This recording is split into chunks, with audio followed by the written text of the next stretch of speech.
everyone. I'm from Brisbane, so it's nice to be down here, and I do like to come down to the Comedy Festival every year, so this is like performing on a big stage for me because it's, where I see all the people. But thank you so much for having me. Thank you for voting for me. I'm really excited to be here and talking to you, and wanted to give, I guess, a big shout out to our sponsors because I think the scope of this is really amazing to see. It's very different to DDD Brisbane, and I love all the different things they've thought about along the way, so it's really nice to be here. And here to talk to you about designing your next career move. Bingo, how's that going? Cool. And wanted to start by acknowledging the traditional owners of the land on which we gather today, the Wurundjeri people of the Kulin Nation, and we pay respect to elders past, present and emerging, and recognise them as the first engineers, technologists and problem solvers that this country ever saw. When I was 6, I wanted to be a swimmer, and I would go to swim club every Friday night, and I'd eat a sausage on bread, and then I would swim 25 metres at a pretty average pace for a 6-year-old. But knowing that I was in the sharks group, rather than the stingrays, which was for the average swimmers, or the starfish for the below average swimmers, was all the motivation I needed to know that swimming was my calling. When I was 8, I wanted to be a tennis player.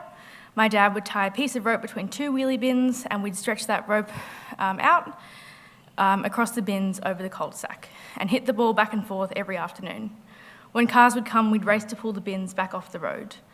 I even had my sponsors picked out. Bonds and Canterbury would sponsor me when I won the Australian Open. When I was 9, I wanted to be a musical theatre performer. I joined a local after-school theatre program and had one line in the end-of-year production. I said, "It's Felicity Pendle," like my life depended on it, but not being a triple threat, but rather only a single threat, it was of no surprise to anyone that I didn't return for a second year. When I was 11, we had a Come As Yourself in 2026 day at school where you would dress as your profession in 20 years' time, which is next year, which is really great. I'm really happy about that.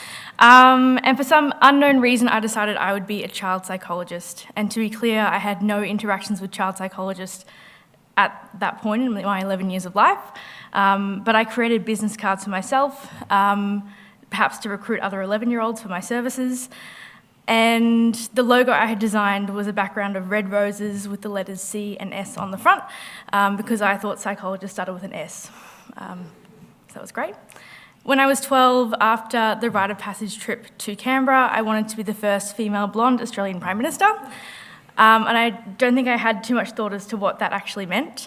And when we did indeed have our first female Prime Minister, I was a bit cranky that she'd stolen my dream, although there's still hope that I could take the first blonde title, so holding out hope.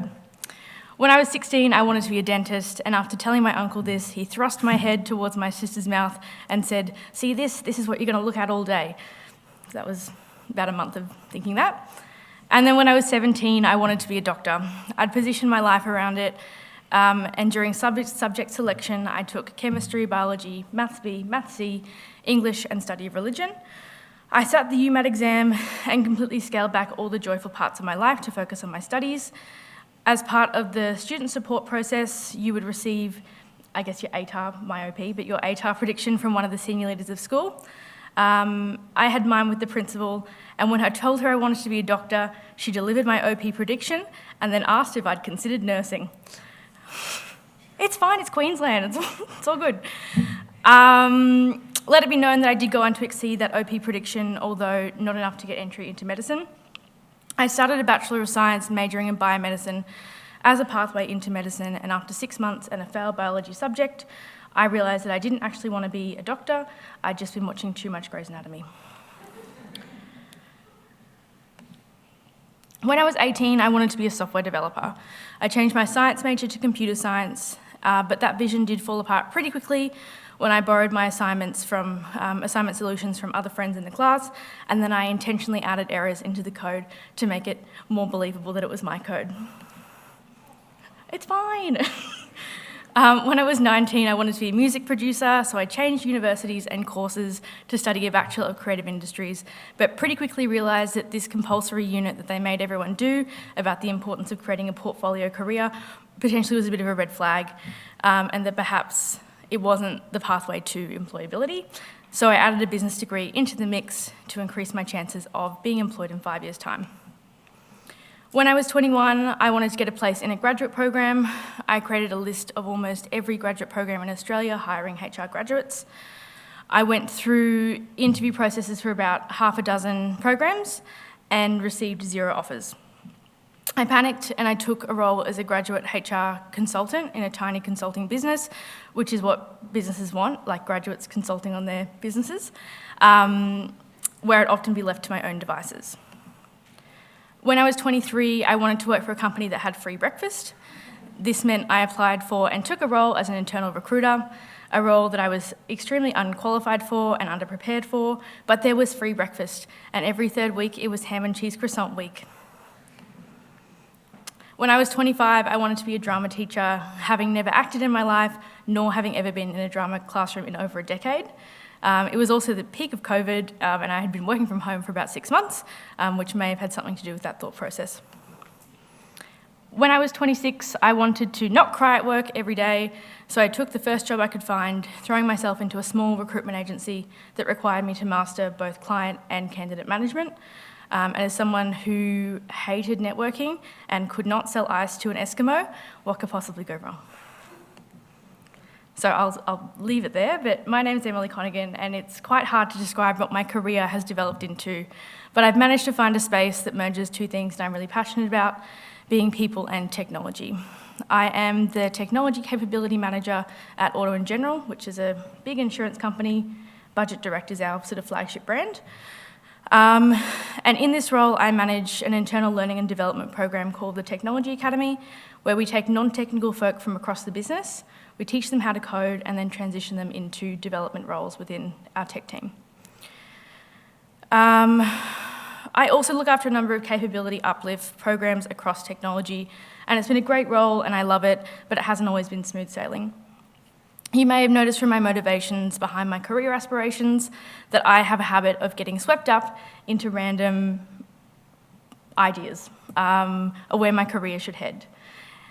It was a pattern that developed throughout my childhood and really hit its stride when I graduated high school over a decade ago.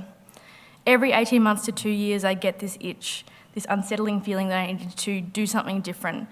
And the easiest place to do that outside of a hairdresser's chair was my career. Each time that itch arrived, I'd simply leap before looking without any thought as to what that actually meant in the long term. But then something did change for me. When I was 27, I started to career plan. It came at a time when I'd just finished some upskilling through the She Codes Australia program, and that also coincided with that 18-month itch kind of feeling. Knowing that I couldn't go on like this forever, I had to stop, take stock, and really approach the next career move with intention. This meant that I strategically reflected upon who I was as a person and what I actually wanted from my career. It also meant that after a string of roles that fit my personality maybe 50% of the time, I was able to find a role that I felt really energised by, where I never cry at work, and while it doesn't provide me with free breakfast, it does provide me with the flexibility that allows me to choose where I have my breakfast. I can have it at home, I can have it in the office. It's great.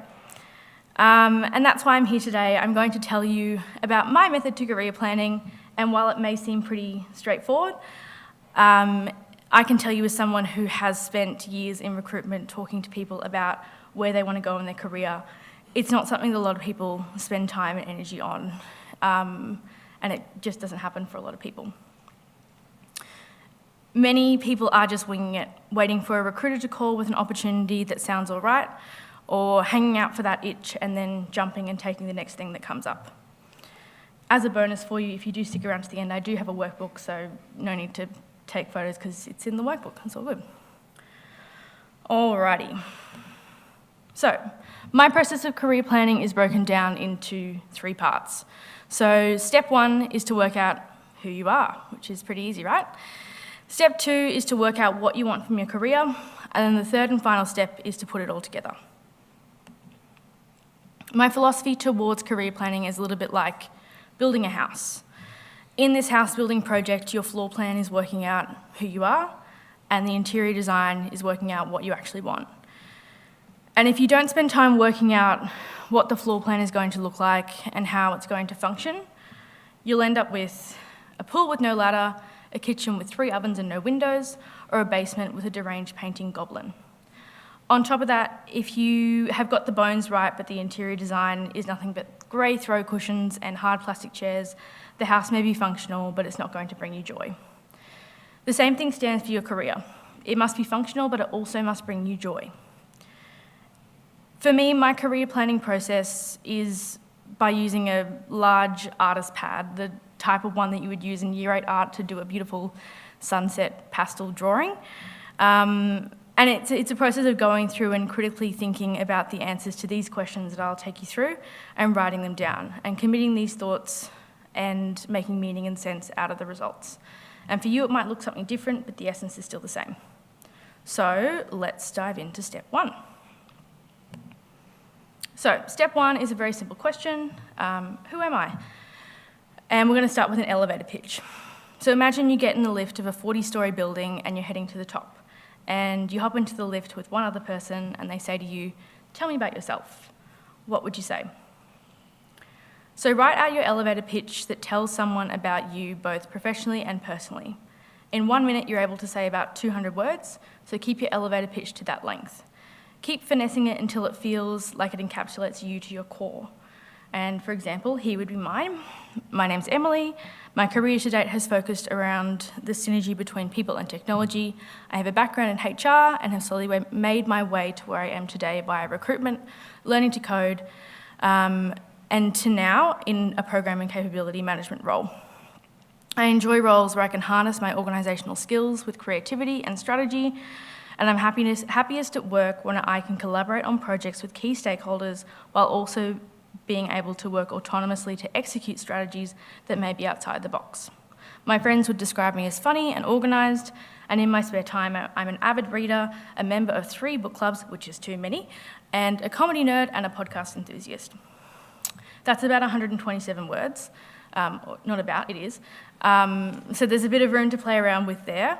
But also, like, just in terms of like conversation, it might be nice to have a shorter pitch and then turn to the other person and say, "Tell me about you." Up to you though. So let's have a look at your career. So the next step is to write a list of every job you've ever had, from, the job delivering papers when you were 9 right up to today. Give each job a rating out of 10 to represent your level of job satisfaction.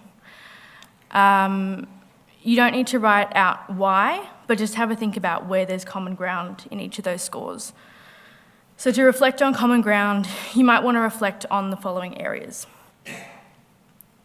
tech stack, team size, management style and structure, ways of working, whether or not you had any direct reports, role expectations, the product you were working on, broader impact of your role, level of busyness in the role, that kind of thing. Branching off from these questions, you're going to zoom in and take that list and just focus on the jobs that you've had in the last 5 years. So for each of these jobs that you've had over the last 5 years, list out what you did day to day and whether or not you had any significant achievements during this time. This shouldn't be exhaustive, but it should rather focus on distilling these jobs down to the big rocks, summarising each role in a maximum of 10 bullet points with 10 words per bullet point, so really succinct. Remember that this is only for you, so there's no need for any flowery language. You can just, nuts and bolts kind of thing. And if you're struggling to remember what you achieved in each role, this could be a good prompt to start thinking about spending some time on career documentation. And this will help you capture your achievements in real time rather than when it comes to having to apply for your job and remember what you did September 2 years ago, but rather building it into your schedule every year, sitting down, what did I do this year? Once you've detailed this list and you've got it organised, we're going to take a deeper dive into your skill set. So have a look at this list of hard skills and circle the ones that you identify with and add more. So while you're here, take note of the distribution of your skill set and which areas you're frequenting the most. This is another one that you might need to ruminate on and come back to a couple of times. I'd recommend leaving this list for about 48 hours and coming back and checking in to see if there's anything else that you can add. Noting that this list is definitely not exhaustive, so go wild, add as many skills as you want to be able to genuinely reflect on your skill set. So next, we're obviously going to look at the other side of the coin and have a look at your soft skills and do more of the same. Circle the ones you identify with and add more. Again, taking note of the distribution and noting of which ones elicit an emotional response from you.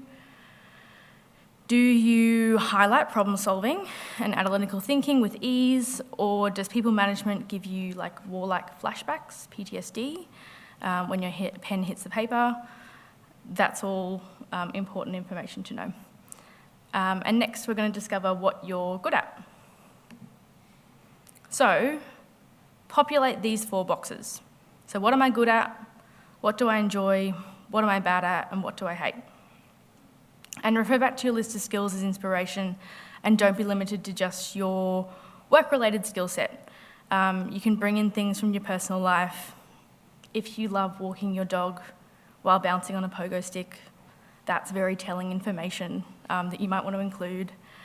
You can also have conflicts in these sections, and for me, when I went through this process myself, the conflict was pretty obvious. I was like quite good at talking to people, but I really hate talking to people. So yeah, had to find a job that that's okay. I still have to talk to people too much in my job, but that's okay. You can't have everything. Maybe you can, I don't know. And the final step of this process is much more personal, and it's to look at values.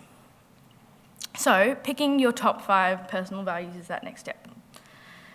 And there's quite a lot here, and you probably will have to take a bit of a long list and turn it into a short list, but the important thing is that you narrow it down to a top 5. It will tell you a lot about yourself and what's important to you, and make sure that you do reflect on it. Write these 5 values down and have a think about what those 5 values actually say about you. Again, this is another part where you might need to give it a first shot, walk away, and come back to it in a couple of days. So now to wrap up step 1, we're actually going to rewind, and I want you to go back and look at your elevator pitch you've created at the top. Critically think about that statement in light of all the information you've collated across the rest of step 1, and ask yourself the question, does this need to be refreshed or updated to better reflect who you are? So you might notice that part 1 was largely relying on self-reflection, and the practice of self-reflection isn't new, hopefully for you it's not. But when you're working at 1,000,000 miles an hour, which a lot of us in tech do, it's often the thing that gets left behind. But I do want to ask you the question, when was the last time something really big happened for you in your career? Whether that was good or bad, the big things deserve to be reflected upon. Time to work out what actually happened and why, and what learning is there from that experience. And I do a retro with my team every week, and they're quite new to development. And I think we all get into the process of the retro is somewhat meaningless because we don't take the time to actually reflect on what we're doing. But this is a great example of if you actually dig in and do a bit more work on that self-reflection, the critical thinking of it, you do get somewhere and you get tangible outcomes and insights from it.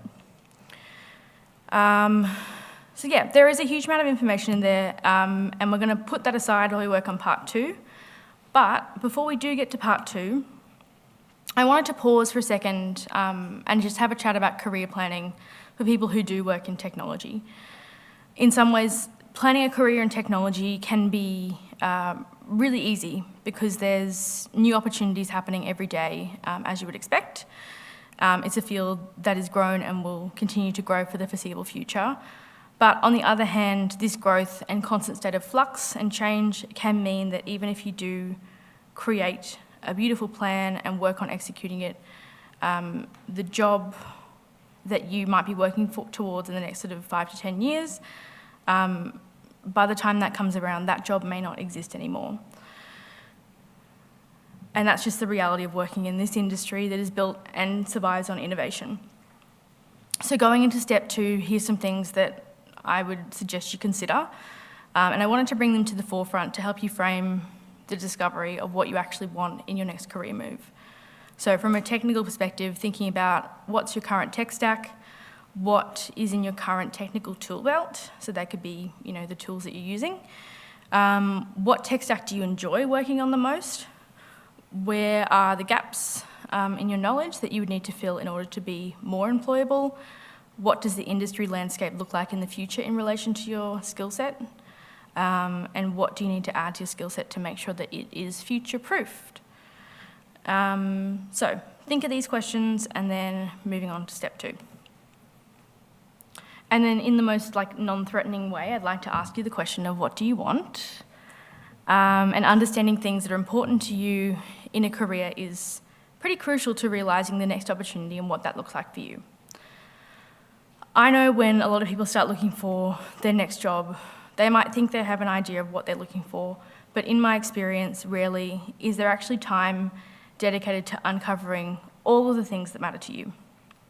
So to start this process, you're going to ask yourself some questions. The important thing is that you think deeply, search for the answer, and then write it down. And it is really key to be able to see everything in front of you. So let's begin. So thinking about finding a job, brainstorm the things that are important to you and not important to you. There are no rules, and this can be as broad or as general as you like. It may be important for you to work in the CBD, or it might be important for you to work somewhere that has a diversity and inclusion policy. It may be that there's an endless supply of cornettos in the freezer, which I have seen before. Crazy. On the other hand, what are the non-important things to you? It might be not important to be able to work from home every week, or you might not care for social drinks on a Friday. Come back to this step a couple of times. There may be things that immediately come to mind, but there also may be a secondary level that you find once you walk away, think about it, and come back. So then we're going to look at industries. And thinking about all the industries that are out there, sort them into groups of yes, no, and maybe. Consider your personal interests and ethics with this one. How do you feel about gambling and mining? Does e-commerce light you up? And on a scale of 1 to 10, how badly does fintech make you want to claw your eyes out? For me, it's a 0. Love it. Make sure that you consider every industry on the list. Even if the bulk of them land into the maybe pile, that's still useful information and data to have. Like for me, I don't know, I feel pretty industry agnostic. I've worked in finance, I've now worked in insurance, but my role is sort of at the core of what I do. Doesn't really matter what the industry is, but it might matter to you. So the next one is a big one. Brainstorm the company and manager attributes for your ideal role. When I was in recruitment, the average tenure of a developer was sitting at under a year. And while I'd expect that number to have increased slightly as the market has corrected over the last couple of years, careers are still definitely moving at a pace where over a period of a decade, it's expected that you would have had between 2 and 5 jobs, which means that there's a chance that you've had exposure to lots of different companies and you have a good idea of what a good job and a bad job feels like and looks like for you. The exploration of company and manager attributes should be a brain dump. Get messy with it and consider things like organisational style, executive structure, delivery methodology, company values, workplace environment, and benefits and policies. On the management and leadership front, you can consider leadership style, number of direct reports, background and experience, communication style, appetite for collaboration, delegation methods, and problem-solving style. While these 2 boxes are super useful to help you identify where your next career move is, it's also helpful information to take with you into an interview. This can absolutely formulate the basis of questions you ask during the interview process. And now comes the fun part. Make a list of dream companies you'd like to work for, categorising them into big dreams and small dreams. Your small dream companies are the ones that would be achievable tomorrow.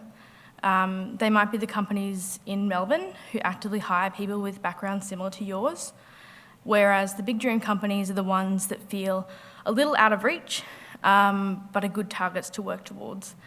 This kind of company might be the ones based overseas with no Australian presence or have a reputation for being notoriously difficult to get into. And the final step is to understand what you actually want. And it's a sort of a big questionnaire, asking all the obvious questions that you might consider to be deal breakers. So, what job titles would you consider? What job titles would you not consider? Would you relocate for a role? If you were to relocate, where would you relocate to? Would you do any additional studying for a new role? What would additional retraining look like for you? What are the monetary hygiene factors? So like if worse came to worse, how much money could you actually live on? What do you need? But then what does the ideal salary look like? And there might be a difference between those two things. What would flexibility look like for you in your ideal role? Would you like travel to be part of your role? Ask yourself any other questions that come up for you or factors that have been deal breakers for you in the past. And again, take some time to look at the responses as a whole, reflect on your answers to see if anything was a surprise to you. So that is the bulk of the process done. Now with step 3, we're going to put everything together, taking information you've generated from the first 2 steps. So the first thing you want to do is distill that information down to 2 pages. 1 page for part 1 and 1 page for part 2. This means that you should be able to visibly see all of your thoughts in one line of sight. And then now you want to reflect on your answers. Write yourself a vision statement. This doesn't need to be within the realm of possibility and can be extremely far-fetched if that's the vision. But essentially the vision statement should summarise what it is that you actually want if you're really truly honest with yourself. And it might look a little bit something like this. I want to be a front-end developer at a large fintech company. I want to use React and I want to manage people. I want there to be a focus on learning and development in the organisation, and I want to work with a manager who demonstrates servant leadership and understands the importance of diversity in a team, and I want there to be free breakfast. Now, your starting point may impact your next step and what that looks like. If your vision statement is within the realm of possibility for you tomorrow, then that's great. It looks like you're on the right track and you know where you're heading and where you want to be. If you look at that statement and you know it's achievable and you still feel this uneasy feeling within you, like existential dread, you might need to take a step back, dig a little deeper, look at the questions you've been through that are on the table and sort of critically think and dig in about what do you actually want. If you're in the situation where you've got your vision statement and that role is definitely not the next role in your pipeline, then there is still a little bit of work to go. And depending on how your brain works, this might be easy or it could be a little bit more challenging. Essentially, you need to ask yourself the question of what do I need to do to get from where I am to where I want to be. And there's many different pathways that could look like. It could be upskilling or retraining, a transition job, that step in between, a job aligned to your current skill set at a larger company where opportunities for internal mobility are possible, a break to give yourself a bit more brain space to uncover what you actually want to do. And know that working out these steps can be the hardest part. You might need to ask for some help, talk to friends and families, recruiters, training providers, your leader, colleagues, anyone who knows you and knows about where you want to go will be helpful in this process. And then comes the doing. Once you've got a plan, it's time to execute. This can be a real balance because the firmer you hold your list of requirements and non-negotiables and your vision, the more likely it is that you'll be able to move towards that vision more quickly. And I see it a little bit like online dating, where you start off and you're really picky. And you have this big list of non-negotiables, and you're like, no one under 5'11", no one holding a fish, no Jordan Peterson stands. But then the longer it takes, and the more frustrating with the process you become, all of a sudden those standards start to relax, and then, a 5'10" man sneaks through, and then he's holding a fish, but you think it could be ironic, And then you start to think, oh, if he likes Jordan Peterson, at least he'll have great posture. And then like one thing leads to sometimes that joke really lands, it's great. And then one thing leads to another, and then like you're like in a committed relationship with an actual fish. And I told that joke in Brisbane, and then they give you feedback. They have a feedback survey, and someone on their feedback survey said, "What's wrong with 5'10" men?" And I just think they missed the whole point. I've just been speaking for an hour. Anyway, I'm 5'4", so it's fine. Don't worry about it.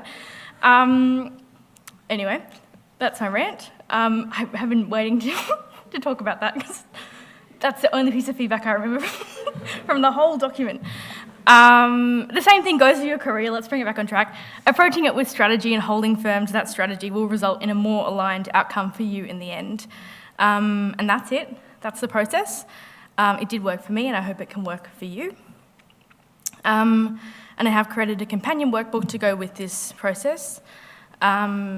Make sure that you do print it out, because I firmly believe that something different happens when you actually put pen to paper and you write these things down. So yeah, download a copy with the QR code on the screen, or feel free to connect with me on LinkedIn, and you can send me a message to say, workbook please, or like something along those lines, and I'll send it through. But that's me, so thank you. Any questions? Question I have is, as someone who's moved jobs a couple of times, been a consultant, so been able to join workplaces a couple of times, I kind of resonated to not really caring about what the work is so much about, caring more about finding the right kind of people to work with and the right kind of conditions. So for me, flexible working conditions. I got to move to New Zealand because of that. So I guess my question is, as someone who does recruitment, what does it look like to you when people bounce around? And also, likewise, as someone who's shifted roles a lot of times, when you bounce around, what do people think about you when you apply for roles, and what kind of feedback do you get? In terms of bouncing around, I think the key thing is to be able to tell the story as to why. I think that, to be honest, we are definitely, as a career society, losing that attachment to tenure as a success marker. And if anything, I think if someone's been in a company for sort of more than 10 years, there can be comments around their knowledge will be stale. They'll have quite specific knowledge on one particular product and one particular tech stack. So that can be there's pros and cons to both.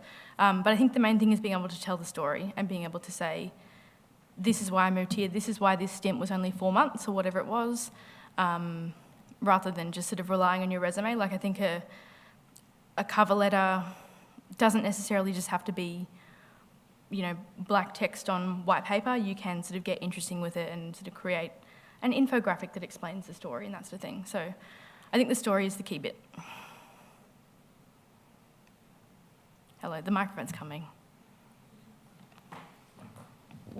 I have a question. So as someone who's recently started working full-time, I'm still a graduate, and I don't have that much experience in other companies when it comes to talking about my next career move, because I have nothing to compare it to. How do I know when's the right time to move? When's the next time, when's the right time to challenge myself? Yep. Yeah. I heard someone had a phrase, which I think I agree with, and it was when it's time to move jobs if you're not earning, learning, or, and there's something else, but I don't think it rhymes, which is the hard part of that phrase. Maybe it's doing interesting work or something, I don't know. Having friends, I don't know. It would come up with a matrix for yourself. But I think it's gut feel, you will know when it's time to move roles. But also, sometimes you just have to take opportunities as they come to you in that early stage of your career so that you can have that growth to work out what's right for you. But I think the important thing, and I would also say that for you who said you don't really care about the type of work, it's more about the things around it. Really using that interview process to get a feel of whether it's somewhere you want to work. And, some companies have really scaled it down to one interview and then offer.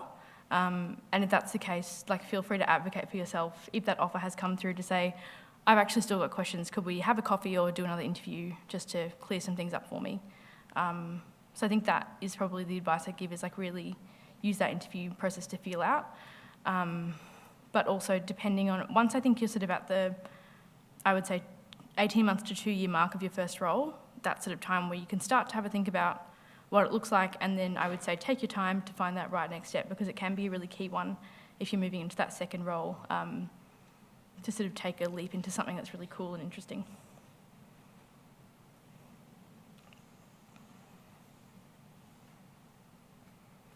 Hi there. As somebody in recruitment, you've given us some fantastic ideas for what we should do. If you were to have everybody leave this room and never, ever do one thing again, what would that thing be? Oh, like, to be clear, I haven't recruited in 2 years, so, but when I was, like Microsoft Word documents as resumes, just like really suck, like just use a PDF. But I think like if everyone came to interviews quite prepared, that would make everyone's life a bit easier. And like practicing how do you answer a question in 2 minutes or less rather than taking 15 minutes to tell your career story. I think like strategic communication is such an important skill that people in technology don't do enough practice with, and I think we all pay for it in the end. You got 2 there, so there you go. Hi Emily, really appreciate your talk today. My name's Vita, I'm from HP. I just wanted to ask, I was talking to someone earlier today, and there seems to be a bit of a separation between people managers and technical managers. As someone who would like to integrate both into their career path, what advice would you have? I think it's really hard to master both, which I think is the challenge of why there is that separation, is something's got to give at some point. And as someone who, I manage a team of 6, and they take up a lot of my day-to-day. And I think to be able to master something technically as on top of that would be a real challenge. But maybe it is finding the right role that's got the balance of managing a smaller team, which would give you a bit more freedom to do that more technical side of things. Yeah, but I do think it's actually really hard to do both. So sorry. Good luck. Hi. Hello. So this talk is obviously towards like employees, but from employers' point of view, what do you think is like the main thing that pushes employees towards actually looking for another place to work in?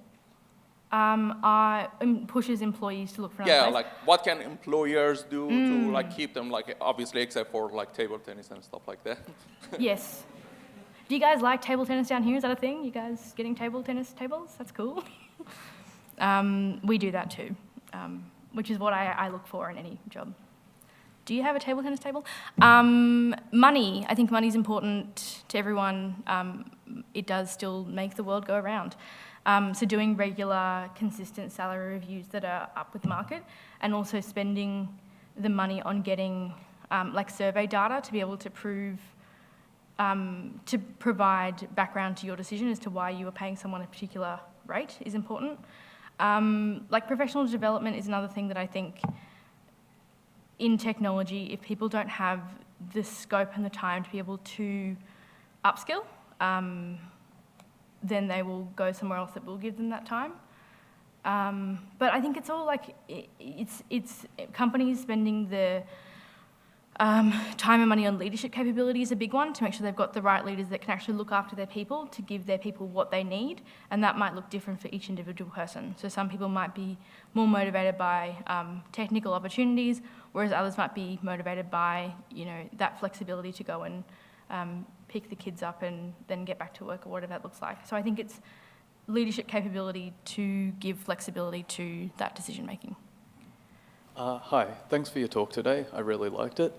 I was wondering what your opinion was on, well, I guess in engineering there's, you know, a lot of different things you can specialize in, and as a young budding engineer, if I decide I want to work in, you know, Flutter at Google or whatever, What's your opinion on like breadth versus depth there? Should I, specialize in the exact things that would get me to that role, or should I, in my early career, decide to, try a bunch of different things at a bunch of different types of companies to try and, learn more about, I guess, having a job in general and the different things that are out there? I think if you spend your early career getting breadth, I actually think it's such a toss-up, because it's going to limit you in terms of your ability to get depth. Because you've spent so much time getting breadth, you're not going to have the experience in one particular technology. But maybe it's like a compromise between the two and learning a couple of different technologies to depth rather than learning 10, learn 3 to depth, and that way. But I also think you should, talk to people about their experience, and they can sort of help and guide you, in particular in those early career days. Yes?